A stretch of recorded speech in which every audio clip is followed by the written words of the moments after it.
नमस्कार शिक्षणप्रेमी मित्रांनो, मी डॉक्टर रमेश चौधरी. शिक्षण सखा या यूट्यूब चॅनलवर आपले हार्दिक स्वागत.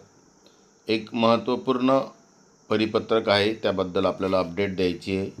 महाराष्ट्र शासन वित्त विभाग यांचं हे पत्र आहे. विषय आहे सेवार्थ प्रणालीतील अधिकारी कर्मचारी यांची ई-KYC पूर्ण करण्यास मुदतवाढ देण्याबाबत. या शासन परिपत्रकाच्या संदर्भानुसार 27 मार्च 2026 यापूर्वीचं एक पत्र आहे.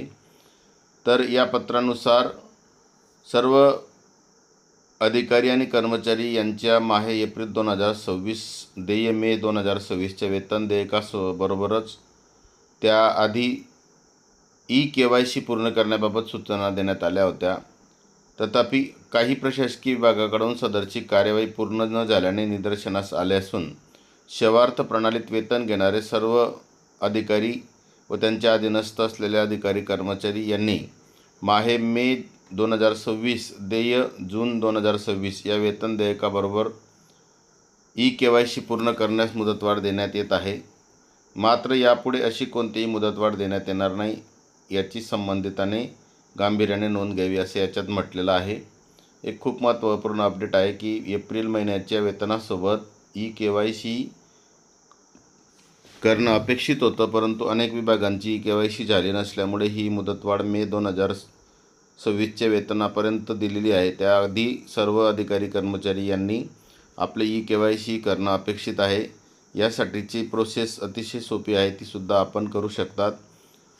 सदरची मुदतवाढ ही सर्व जिल्हा परिषद मान्यताप्राप्त अनुदानित शासकीय अशासकीय प्राथमिक व माध्यमिक शाळा, शालेय शिक्षण विभागाची शालार्थ प्रणाली, महाराष्ट्र पशु व मत्स्य विज्ञान विद्यापीठ, कृषीतर विद्यापीठे व त्यांच्याशी संलग्नित सर्व मान्यताप्राप्त अनुदानित अशासकीय महाविद्यालय, कृषी विद्यापीठे व त्यांच्याशी संलग्नित मान्यताप्राप्त व अनुदानित महाविद्यालये संस्था, आदिवासी विकास विभागांतर्गत असलेल्या मान्यताप्राप्त व अनुदानित आश्रमशाळा व संस्था, वैद्यकीय विद्यापीठ, उच्च तंत्र शिक्षण व कौशल्य विकास विभागाच्या अधीनस्थ संस्था, सामाजिक न्याय व विशेष सहाय्यक विभागाकडील संस्था यांना देखील लागू आहेत.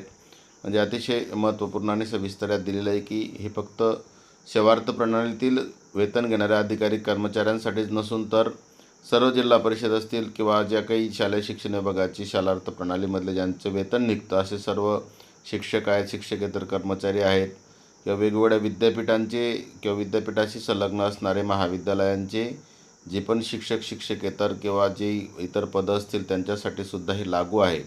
त्यामुळे सर्व अधिकारी कर्मचारी यांनी ही प्रक्रिया मे 2026च्या वेतनापूर्वी म्हणजे साधारणतः 15 ते 20 मेपर्यंत ही पूर्ण करणं अपेक्षित आहे.